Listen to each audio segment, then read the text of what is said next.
Irmãos, nós vamos à palavra, abra sua Bíblia, na primeira carta de João, no capítulo 2, 1 João 2, de 2 a 6, da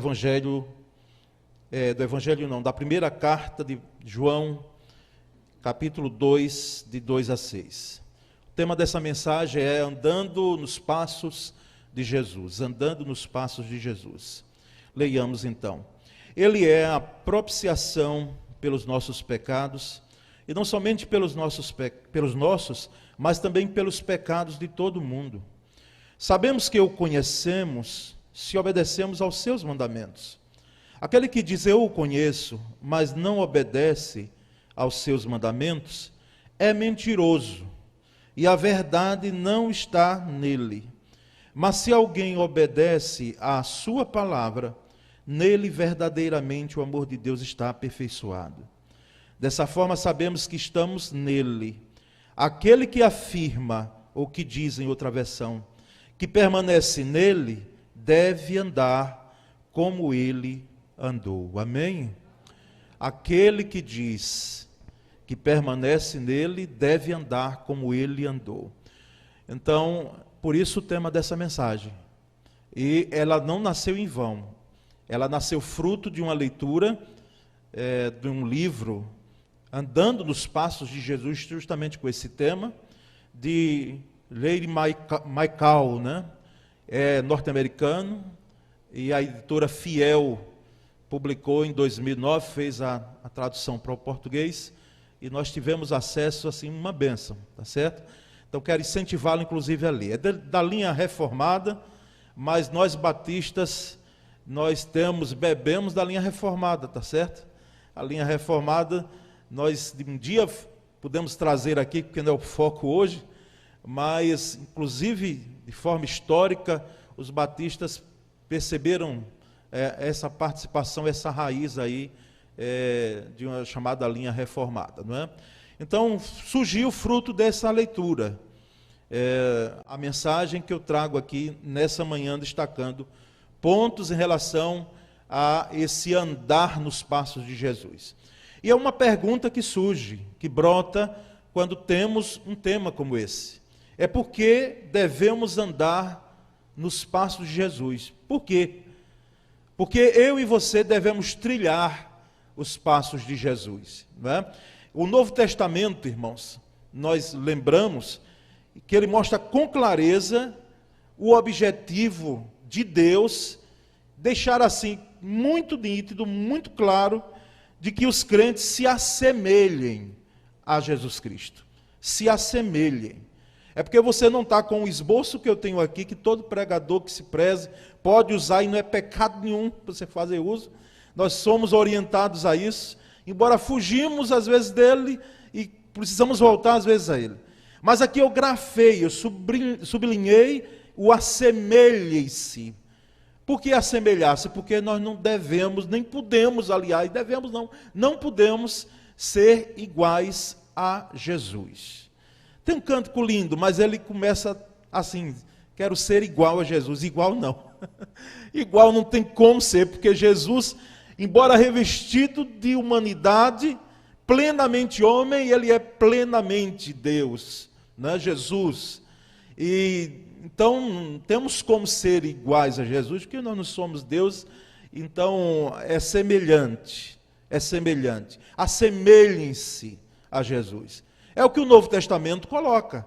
A teologia do Novo Testamento nos deixa claro que nós devemos ser semelhantes a Jesus, na sua conduta, no seu caráter. O exemplo de Jesus, irmãos, enquanto ele viveu aqui na terra, os 33 anos, e mais precisamente aqueles últimos anos de ministério, impactando vidas, passando por pessoas quando as pessoas apontavam o dedo e condenavam, e ele dizia, minha filha, vá e não peques mais, mas eu não te condeno, e trazia vida, e trazia, eu gosto da expressão, fulgor, esperança, às vidas que tinham um encontro com ele, e ele as encontrava. Então, Jesus, o exemplo dele, entre as pessoas do seu tempo, nos mostra claramente como nós devemos agir, como nós devemos tratar tratar as pessoas, tratar o poder político, sim, tratar a comunidade, tratar as nações, tratar o conhecimento de Deus, a relação de oração e de comunhão com Deus, tratar com líderes religiosos, muitas vezes envolvidos, impregnados de um farisaísmo terrível. Jesus, ele nos ensina claramente isso, por isso que nós devemos nos assemelhar a ele e andar nos passos dele. Mesmo sabendo que nós não vamos aqui, porque é um processo contínuo, certamente chegar a como ele foi, mas é a nossa meta, é o nosso propósito. A vida de Cristo, irmãos, é para nós um exemplo a ser seguido. Se hoje nós temos pessoas que nós temos como um modelo, não é? Eu já vi muitos pais, muitos filhos, aliás, dizendo dos pais, eu digo, olha, meu pai, quando eu casar, eu quero ter um esposo como o senhor, não é? Porque o senhor trata muito bem, mamãe, o senhor trata bem a nossa mãe. Isso eu vi no culto de ação de graça de família, não é? Onde as pessoas não precisam colocar nada mais a não ser aquilo que elas são. Quero ter um esposo como o senhor. Então, era um modelo para aquela menina ali, aquela filha, não é? Aquela moça, aliás, que falava. Pessoas que nós temos na igreja que são modelos mesmo, de forma positiva, para que a gente possa ver aspectos na vida, trazer para as nossas vidas. Então, Jesus é o nosso maior modelo. Por isso nós devemos seguir os passos dele. Então, por que devemos, irmãos, seguir os passos de Jesus? Porque ele é o nosso modelo. Há anos atrás, não é? Aqui no Brasil chegou um livro que já é muito antigo. Em seus passos, aliás, o que faria Jesus, de Charles Sheldon. Em seus passos, o que faria Jesus. Esse livro não foi lançado na nossa geração que a gente leu, né? Geração de 70, de 80, não. Eu fiquei admirado porque eu também não tinha essa idade. Ele foi lançado em 1896, publicado pela primeira vez em 1896. Impactou muitas vidas esse livro.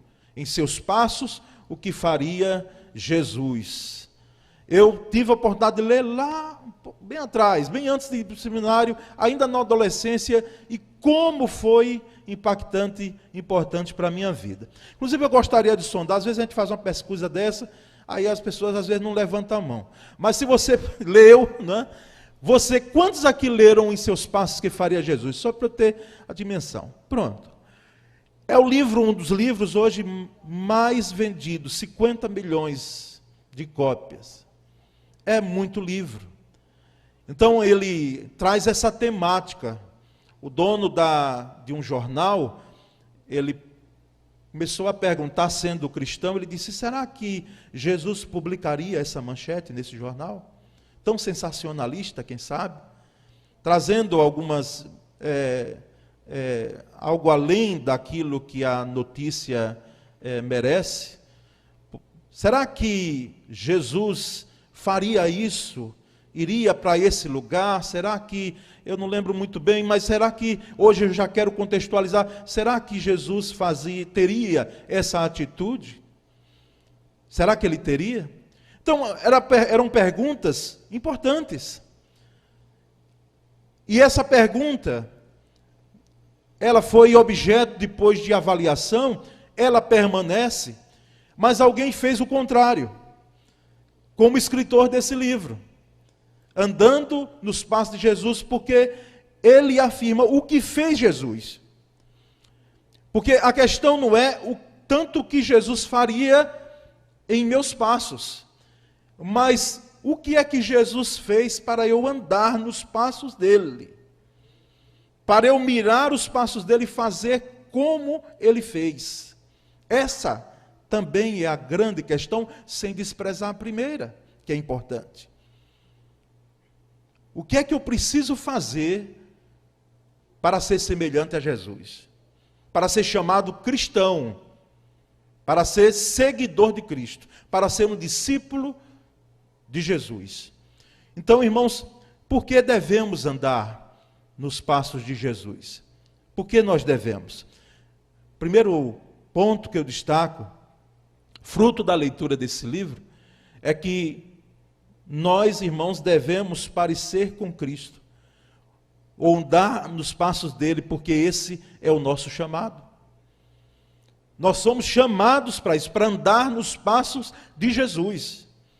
É um chamado, um comissionamento que nós temos.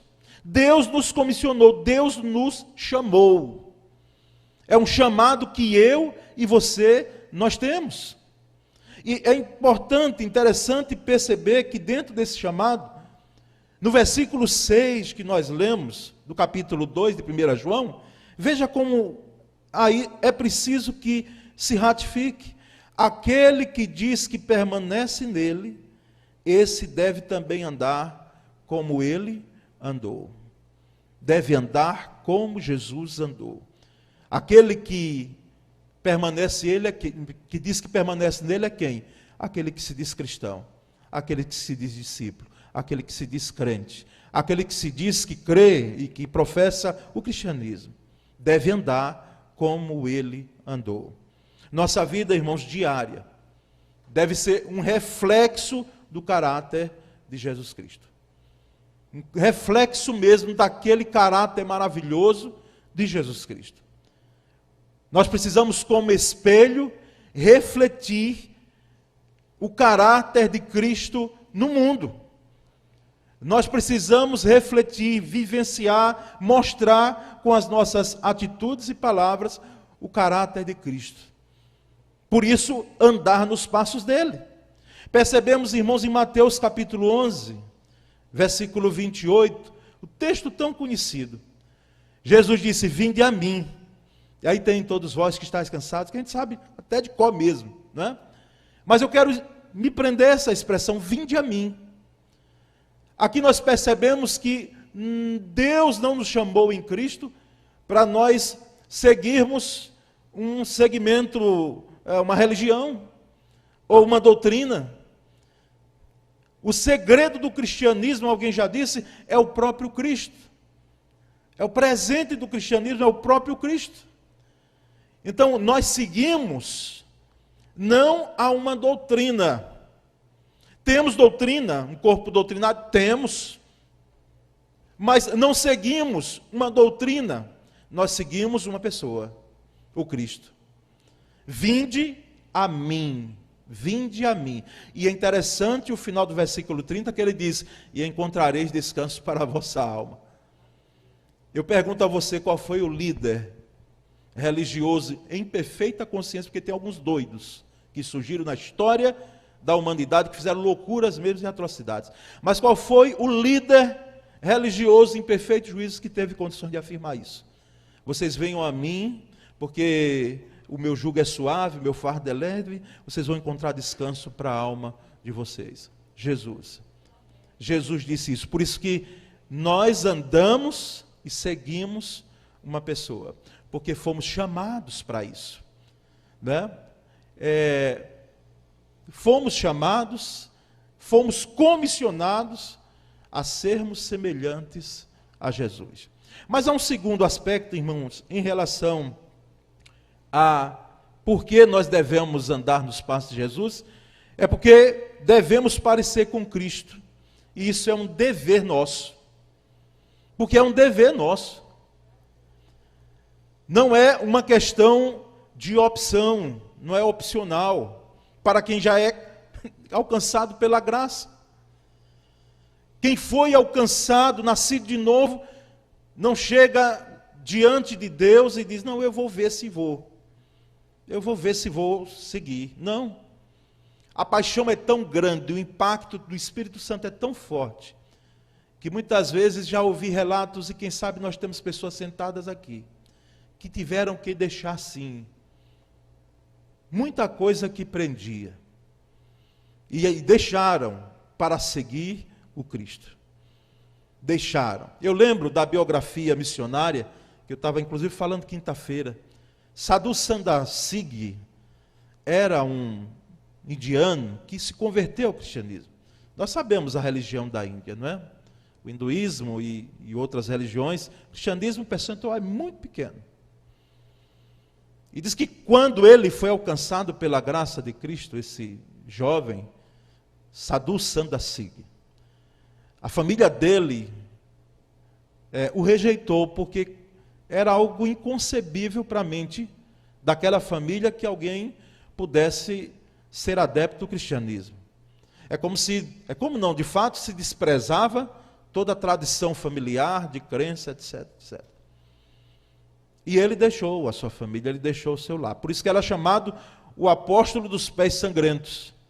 Porque andava descalço, muitas vezes, não era porque não tinha uma sandália, é porque ele internalizou, para usar a expressão da psicologia, transferiu tanto aquilo que era o Cristo, embora Jesus tinha sandálias, mas ele disse, quem sou eu para pôr uma sandália nos meus pés? E andava descalço, muitas vezes, e por isso que em alguns locais onde havia neve, dizem os biógrafos dele, ficavam marcas de pés sangrentos, para chegar a comunidades, para compartilhar Jesus ali naquele país dele. Andando nos passos de Jesus, porque é um chamado nosso e porque é um dever nosso, não é opcional. E quem só vai entender isso, quem de fato é crente. Só quem de fato foi alcançado pela graça. Por isso que Pedro, escrevendo na sua primeira carta, capítulo 2, versículo 21, ele disse, para isso vocês foram chamados, pois também Cristo sofreu no lugar de vocês, deixando-lhes exemplo, para que sigam o quê? Os seus passos. Para que sigam os seus passos. Deixando o exemplo para que nós possamos seguir os passos de Jesus. Deixando o exemplo. Nós, irmãos, devemos andar nos passos de Jesus, porque é dever nosso, é dever do crente, é dever da igreja, não é? E a igreja, ela não é o prédio, como nós bem sabemos, são os crentes, porque é dever nosso. Então, nós sabemos plenamente desse dever, mas há um terceiro e último aspecto em relação a esse andar com Cristo. É porque nós precisamos parecer com Cristo em nosso testemunho. E que isso é nosso testemunho. Quando andamos nos passos de Jesus, nós estamos testemunhando claramente daquilo que Ele é e daquilo que Ele fez em nossa vida. Por que devemos andar? Porque esse é o nosso testemunho. Além de ser o nosso dever, é o nosso testemunho. E John Stott, tão conhecido, já nos deixou, nos antecedeu na glória, mas ele disse, nada dificulta mais o testemunho da igreja cristã. Nada do que a distância entre nossas afirmações e nosso agir. Aquilo que eu falo, aquilo que eu faço. Entre o Cristo que proclamamos verbalmente e o que apresentamos em ações. Nada dificulta. Houve o dia do evangélico aí, eu sei que foi passível até de algumas críticas, porque hoje, irmãos, e eu fui convidado por uma rádio, inclusive pela mediação do irmão nosso aqui. Eu creio que foi ele que nos indicou. Vai ter um pastor lá, Paulo Sérgio, que é o meu pastor, não é? Vamos fazer entrevista com ele, no programa radiofônico. E aí eu lembrei, né, de que hoje nós somos, irmãos, 30 milhões de evangélicos. É muita gente, graças a Deus. Né? Mas o que nós queremos, irmãos, eu lembro no final da entrevista, no final da palavra, né, sobre o comentário, comentei sobre outras coisas, mas o que nós queremos é que, de fato, o nosso discurso, a nossa fala, a nossa pregação, ela esteja alinhada com a nossa vida. Não tem coisa pior do que você ouvir gente que fala uma coisa da boca para fora, mas não vive. Você conhece gente assim? Eu conheço. Fala, mas não vive. É porque precisa ser santarrão? Não. Se é crente, precisa entender que é santificado, está no processo de santificação, e a vida do que fala deve ser alinhada ao que se vive. Porque John Stott já nos alertou, aliás, não foi John Stott, é a palavra. Ele apenas está comentando a palavra. Nada dificulta tanto o cristianismo quanto termos crentes que professam uma coisa, mas vivem outra. São testemunhos, às vezes, lamentáveis. São testemunhos que alcançam a comunidade onde moram. Onde moram. E aí, às vezes, a gente fica se perguntando por que é que algumas pessoas são tão duras no coração. Pelo nosso testemunho, irmãos, às vezes. Porque pensamos, quem sabe, que por virmos à igreja, eu não posso nem citar mais, colocar uma Bíblia no braço, porque eu espero que estejam trazendo Bíblia, não é? Isso é suficiente. Não é, meu querido. Não vai ser nunca. Porque você e eu, nós devemos viver o que nós pregamos. Se não for assim, nós não temos voz profética para ninguém. Para ninguém. E aí a gente vê 30 milhões de brasileiros, influência grande. Hoje já não se fala mais numa religião que era majoritária, como era o catolicismo. Veja que já se coloca católicos, evangélicos e espíritas. Né? As outras religiões afros querendo o seu espaço também. Mas o que eu quero colocar aqui, irmãos, a questão do testemunho. Do testemunho. Nós precisamos parecer com Cristo, porque isso é nosso testemunho. E testemunho não tem muito a ver tanto com o que se fala. Você sabia disso, na origem da palavra? Inclusive a palavra do grego, martiria, o martireu, são termos que expressam morte. É martírio mesmo. É alguém que chega e diz, olha, eu já estou morto para muita coisa. Eu já morri para tudo quanto não presta em relação à vida cristã. E vivo não mais eu, como disse o apóstolo Paulo, mas Cristo vive em mim. Por isso que ele afirmou daquela forma, porque ele já estava morto para muita coisa que tem crente que quer continuar fazendo, como se fosse pecados de estimação, e não tem nada a ver. E hoje, é impressionante os argumentos, mas o pastor não tem nada a ver com a minha vida. A igreja não se meta, porque senão eu vou processar algo e vou fazer aquilo outro, porque são questões pessoais. Nós precisamos pensar bem, irmãos, a partir dos púlpitos, que os escândalos, lamentavelmente, quando é com um irmão ou outro, já dói, e a gente já sofre. Mas quando é do púlpito, meu irmão, é como diz a Escritura, ferirei o pastor, e você sabe o restante do versículo? E as ovelhas do rebanho, elas ficarão dispersas. Ferirei o pastor. E esse ferir aí, alguém pode dizer, não, mas é Deus que está... Não. São brechas que muitas vezes nós deixamos em nossa vida, com mau testemunho. Um crente com mau testemunho é péssimo. É péssimo. Nós devemos andar nos passos de Jesus, porque parecer com Cristo é nosso testemunho, irmãos. E eu vou ao final dessa palavra bíblica, nessa manhã, e retornarei, se Deus permitir, agora já mergulhando nos temas, em outros temas que têm a ver com esse negócio, com esse andar nos passos de Jesus. Mas em 1 João, o próprio João, no capítulo 3, versículo 2, ele diz, amados, agora somos filhos de Deus. Somos filhos de Deus. E ainda não se manifestou o que havemos de ser. Ainda não. Somos filhos de Deus, mas existe uma eternidade. Existe lá na frente uma esperança. Existe uma esperança inaudita para todos nós, que fomos alcançados pela misericórdia e graça de Deus. Ainda não se manifestou o que havemos de ser. Ou seja, ainda há grandes segredos na eternidade. Por isso não queira saber, não queira fazer muita pergunta a pastores como será no céu.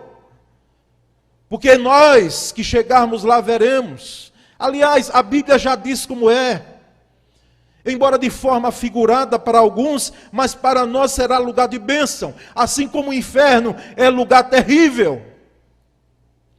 Ainda não se manifestou o que havemos de ser, mas sabemos que, quando Ele se manifestar, Ele quem? Jesus. Seremos semelhantes a Ele, pois o veremos como Ele é. Seremos o quê? Semelhantes a Ele. Semelhantes a Jesus. Oh, glória a Deus. Porque, meus queridos, esses vasos, aliás, frágeis que nós somos, tão frágeis que nós somos, o ser humano é frágil, a nossa fé muitas vezes fica no limite, numa corda bamba, é ou não é? Você por isso que nunca se orgulhe, dizer, não, eu jamais abandonarei, como diz Pedro. Jamais te deixarei, Senhor. Outros podem te deixar, mas eu vou ficar com o Senhor. Cuidado quando você fazer afirmações assim. Porque teve gente que com muita alegria no coração professou seguir a Cristo. Mas hoje estão muito longe dele. Aliás, e nem creem mais que ele é alguém. E vivem como algumas pessoas dizem, eu vivo sem precisar de crer em um Deus. Ou ter um Cristo na minha vida. Não preciso disso. Ou no interior do estado, no início do ministério, como eu via alguém bater no bolso e dizer, o meu Deus é o meu dinheiro. Seremos, aliás, semelhantes a Ele, pois o veremos como Ele é.